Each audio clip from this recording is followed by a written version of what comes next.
3-quarter perennial garden, which is now 2 years old, and provides a 3-season blooming vista for all of our visitors and gardeners, and also is a great way to attract pollinators to our plants. The bees and butterflies and hummingbirds all love it.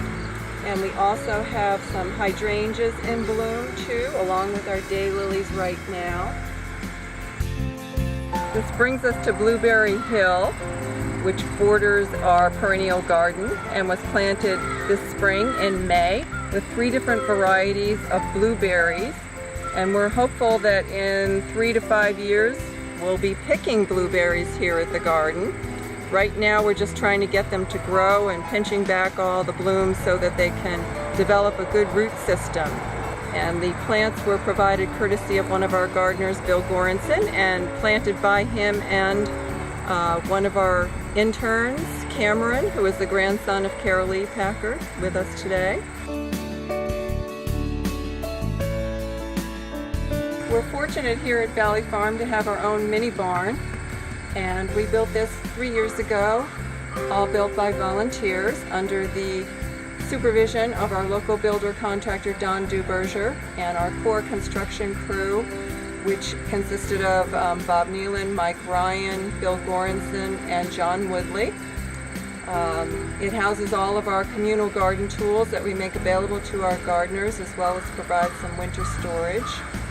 The sign that you see above was hand carved by Dick Mankello, and it provides a great backdrop to our landscape here at Valley Farm, as well as being a great little building for us to use. Our barn was funded in part by a $1,000 grant from the Aptuxet Garden Club, which we're very thankful for, as well as financial contributions from a number of other people, most of them gardeners, both past and present.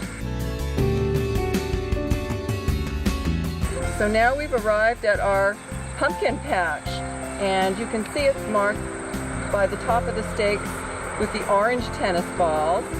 In the middle of our pumpkin patch, you'll see our watermelon patch, which is marked by the watermelon colored tennis balls.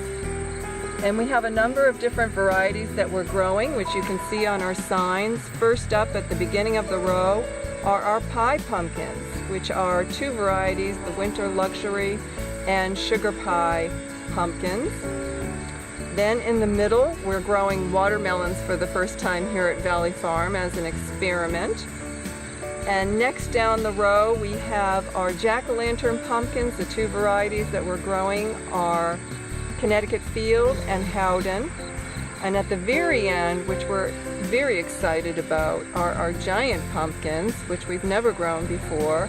A friend of ours, Chance Perkins from a New Bedford community garden, gave them to us as a present, and we've gotten 2 plants to grow. So we may have giant Long Island red pumpkins out there at some point, and they mark the very end of our row.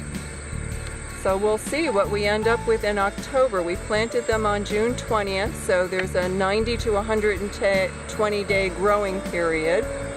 And we'll see if the great pumpkin rises. We've got some started, I can see, and we've got vines, and we've had flowering, and a few small pumpkins growing out there. So maybe the great pumpkin will think we're a sincere patch. Another agricultural experiment here at Valley Farm is the apple tree stump, which comes from the apple tree at Tomet Schoolhouse that fell down in the winter of 2013.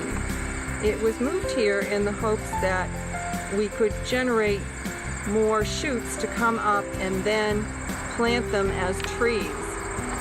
So as you can see, there have been a couple come up, and we are also incubating a few seedlings that are now 3 years old here at Valley Farm, and the hope is to have a couple of trees to plant here and to return one perhaps to the schoolyard at Katomet Schoolhouse. At one time, Valley Farm was lined with apple trees and other fruit trees, and actually had an orchard shortly behind where we're standing now. So we are going back to some of our historical roots by innovations that we have here at Valley Farm, and we hope to have some apples to pick again in the future.